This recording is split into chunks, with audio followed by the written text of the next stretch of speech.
चुने जीवन की हर एक मोड़ पे।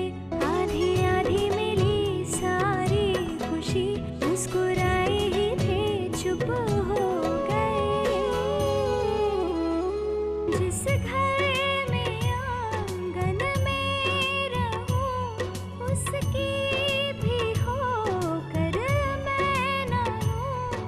कैसे कहूँ, किससे कहूँ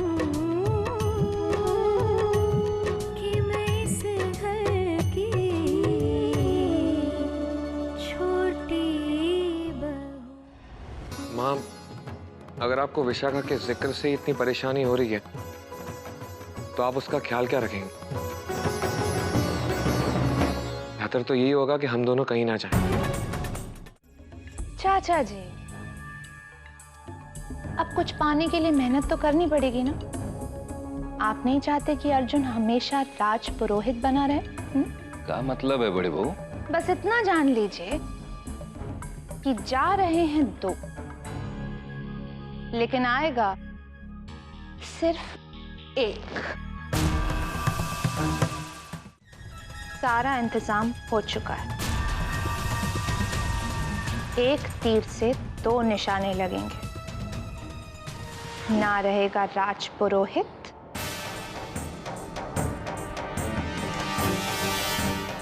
और ना रहेगी राज पुरोहिताएं।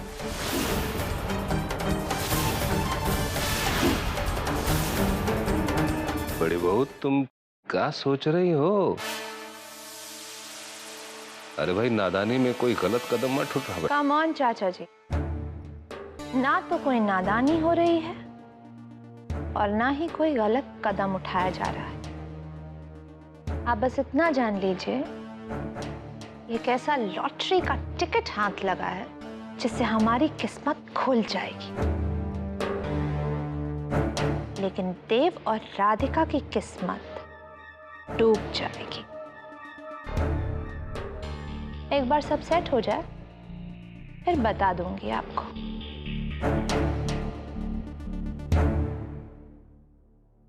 देखने भी तो कितने ढेर सारे, एक पल को भी मन को शांति नहीं मिल रही। जरा सी आंख लगती नहीं है कि पूरे पूरे ख्यालात आने लगते।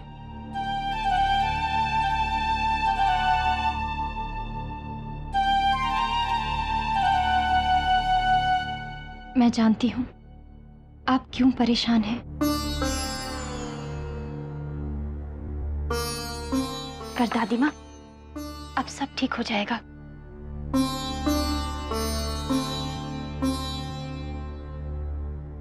मेरा उन्हें यहाँ से बाहर ले जाने का सिर्फ एक ही उद्देश्य है, उनका मन बदल जाए। मुझे पूरा विश्वास है वो ये समझेंगे कि विशाखा के प्रति उनकी कोई जिम्मेदारी नहीं है।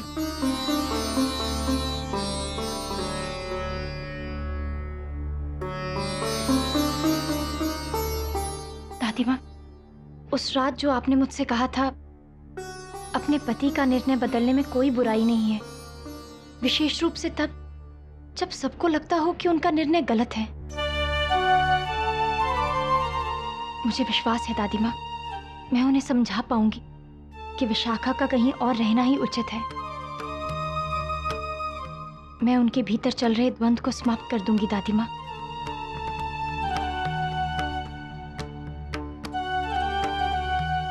अब आप देखिएगा दादी माँ, वो वापस आएंगे तो विशाखा को वो खुद ही इस घर से जाने के लिए कहेंगे। भूल जा छोरी, भूल जा, हम ऐसा ना होने देंगी। तू जो करना चाहत है वो तो तब तू करेगी ना जब तू और देव बाबू यहाँ से बाहर जावेंगे।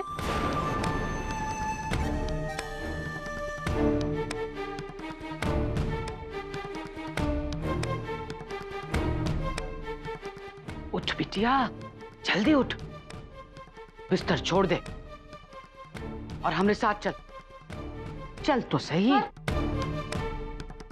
पर क्या हुआ, मैं कहाँ ले जा रही है? देव बाबू के पास। क्यों? तू अभय देव बाबू के पास जावेगी, उनको जाकर बोलेगी कि तो को आपत्ति है देव बाबू के बाहर जावे से। क्या आप क्या कह रही हैं? मैं उनसे ऐसा कुछ भी नहीं कहूंगी। काहे काहे ना कहेगी? अरे वो छोरी जानबूझ के देव बाबू को तो से दूर ले जा रही है। वही बात सुन और हम जो कर रही हैं वो कर। नहीं अम्मा, मैं नहीं जानती राधिका जो कर रही है वो क्यों कर रही है, और मैं जानना भी नहीं चाहती हूँ। मैं तो बस इतना जानती हूँ कि देव ही वो इंसान है जिन्होंने मेरे लिए इतना कुछ किया है, और मैं ऐसा कुछ भी नहीं करूंगी जिससे देव को दुख पहुंचे। मैं उन्हें जाने से नहीं रोकूंगी अम्मा। नहीं, आप मेरी बात समझने की कोशिश तो कीजिए। ठाकुर जी, छोरी समझ काहे ना रही है? बार तो को समझायो। अगर वो देव बाबू के साथ बाहर चली गई तो देव बाबू हमेशा हमेशा के लिए तोरी जिंदगी से चले जावेंगे। रिश्ता बचाने के लिए नकेल डालनी पड़त है। बस अम्मा बस, मैंने आपसे एक बार कह दिया ना कि मैं देव से कुछ नहीं कहूंगी। और वैसे भी अब मेरी दवा खाने का समय हो गया है, और ये दवा खाने के बाद मुझे बहुत गहरी नींद आती है, इसलिए अब आप जाइए।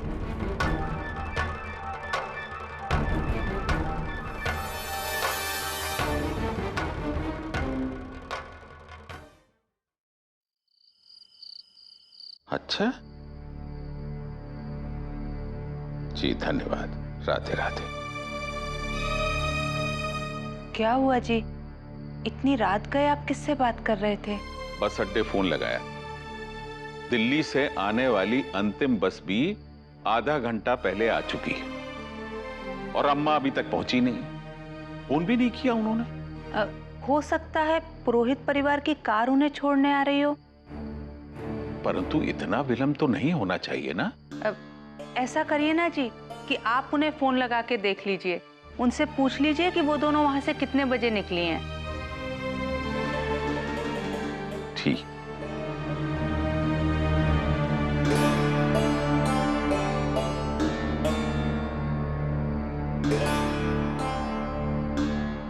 उर्मी, एक गिलास पानी। हेलो, राधे राधे समझन जी। शास्त्री जी, राधे राधे। क्या हुआ, सब कुशल मंगल तो है ना? नहीं नहीं, सब कुशल है। मैंने केवल ये ज्ञात करने के लिए फोन लगाया था कि अम्मा और विशाखा वृंदावन के लिए प्रस्थान कर गई ना? नहीं, यही हैं वो लोग। यही हैं? परंतु शास्त्री जी, मैं उन्हें बुला देती हूँ, आप उन्हीं से बात कर लीजिए। जी। अम्मा जी, अम्मा जी। जी समधन जी। आपके लिए फोन है घर से। हेलो। अम्मा, आप अभी तक वहीं हैं? अरे अब तक तो आपको वृंदावन के लिए प्रस्थान कर देना चाहिए था।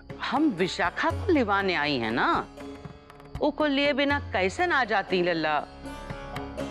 हमको विशाखा को लेके आवे का है, पर दामाद बाबू हमारी सुनी ना रहे।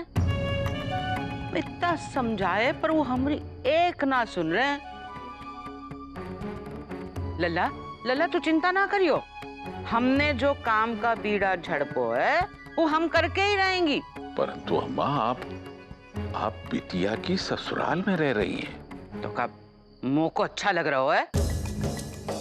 मजबूरी है लल्ला, यही कारण तो आज ही दिन देखना पड़ रहा है।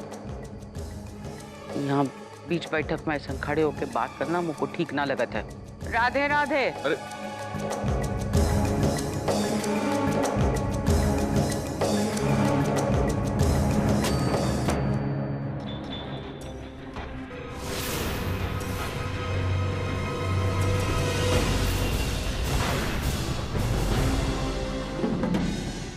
sorry, your call cannot be completed as dialed.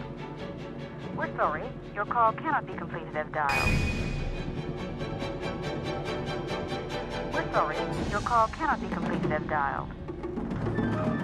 इतनी इम्पोर्टेंट खबर सुनानी है और फोन अनरीचेबल आ रहा है।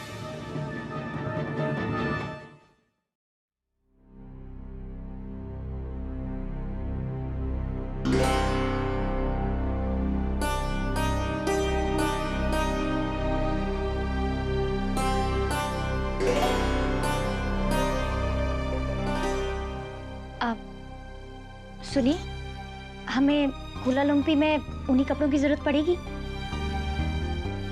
क्या? मैं पूछ रही हूँ, कुलालंपुर में ठंड होगी कि नहीं? कुआला लंपुर। कुआला लंपुर। हाँ, कुआला लंपुर। हाँ,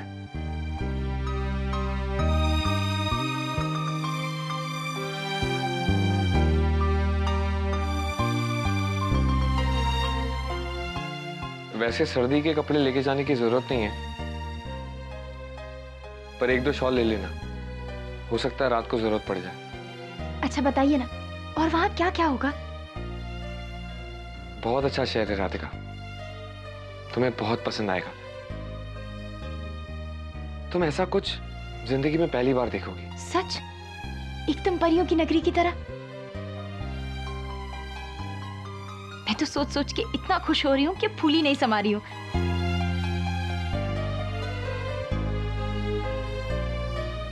तुम्हें खुश देखकर मुझे बहुत अच्छा लग रहा है राधिका, वरना तुम और बाकी सब घर वाले मेरी वजह से उदास ही रहते हैं।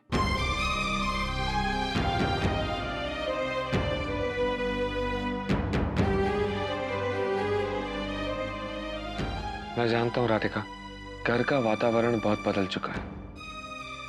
सब लोग मुझसे नाराज हैं क्योंकि मैंने विशाखा को आश्रय देने का निर्णय लिया है। पर मैं क्या करता राधिका, मेरे पास और कोई चारा नहीं था। दादी माँ के खिलाफ जाना मुझे बिल्कुल अच्छा नहीं लग रहा, पर मैं क्या करूं, तुम तो समझ सकती हो ना। पूरा घर विशाखा के नाम से नफरत करता है, मैं भी करता था। पर आज जब वो लड़की मेरे सामने आती है तो मुझे वो लड़की नहीं दिखाई देती जिसने सारे घर को दुख दिए। मुझे वो लड़की दिखाई देती है जिसका मैंने बच्चा छीन लिया है। पता नहीं राधिका, मैंने जिंदगी में कभी नहीं चाहा था कि मैं किसी को दुख दूं, तो फिर यह अपराध मुझसे कैसे हो गया राधिका?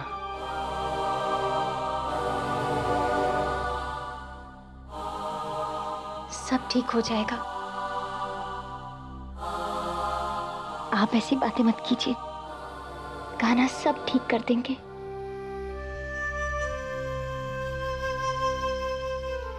मुझे आपको इस अपराध बोझ से बाहर निकालना ही होगा। मैं आपके मन से ये बोझ हटाकर रहूंगी।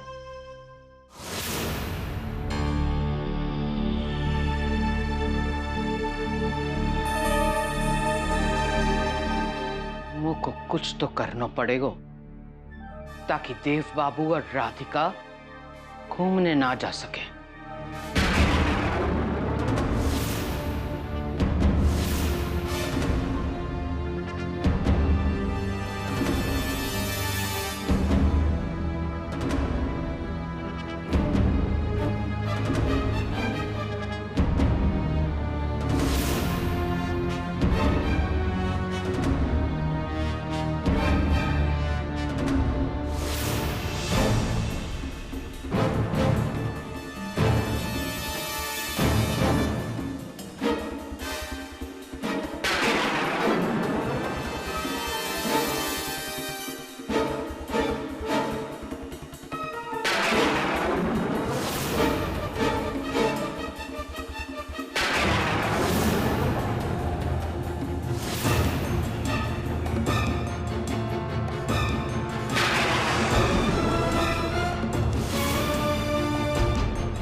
देखत हूँ राधिका कैसे घूमने जा सकत है।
ये आप क्या करने जा रही हैं अम्मा?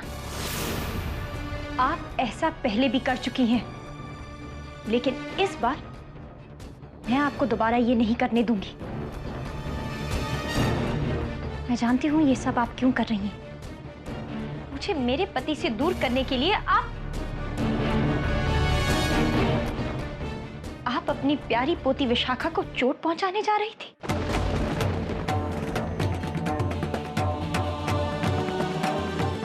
बस कीजिए अम्मा, मुझे और परेशान मत कीजिए। मुझे मेरे पति के साथ एक सुखद वैवाहिक जीवन जीने दीजिए। तुझे का अधिकार छीन के कोई सुखी हो सकत है का? मैंने किसी का अधिकार नहीं छीना है अम्मा। जो मुझे मिला है वो हमेशा से मेरा ही था। आप उन्हें यहां से जाने से रोक रही हैं ना, पर अब मैं उन्हें यहां से लेकर जाऊंगी।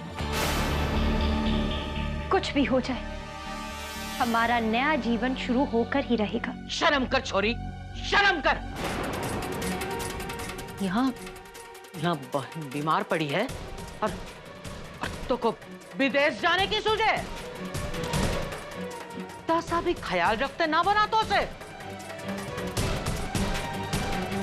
मैंने विशाखा का कितना ख्याल रखा है ये मुझे किसी को भी बताने की जरूरत नहीं, खासकर उस इंसान को जिसने विशाखा का हाथ जलाने के लिए गरम तेल लाया हो।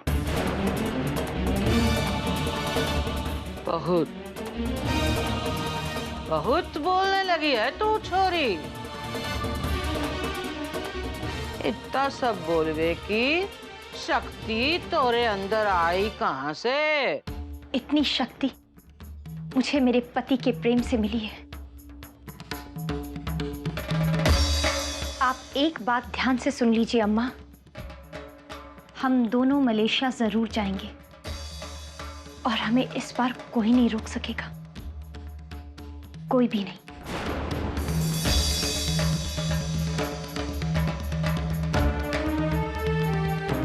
आप बड़ी हैं, आपका आशीर्वाद लेना मेरा धर्म है।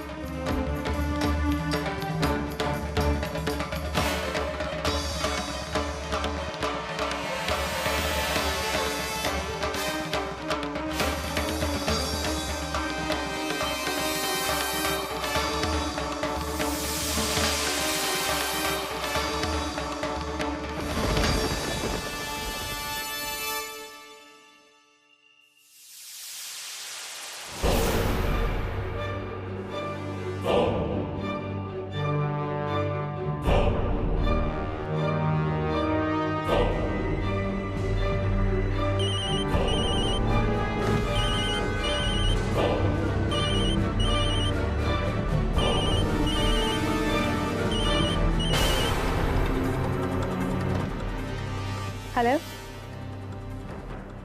सब तय हो गया। अब इस बात में कोई शक नहीं है कि राधिका मलेशिया आ रही है। अब आप अपनी आंखों से देख लीजिए। मैंने अपना काम कर दिया। मैं राधिका को मलेशिया भेज रही हूँ। अब आगे आपको क्या करना है ये तो आपने सोच ही रखा होगा। मैं क्या बताऊं?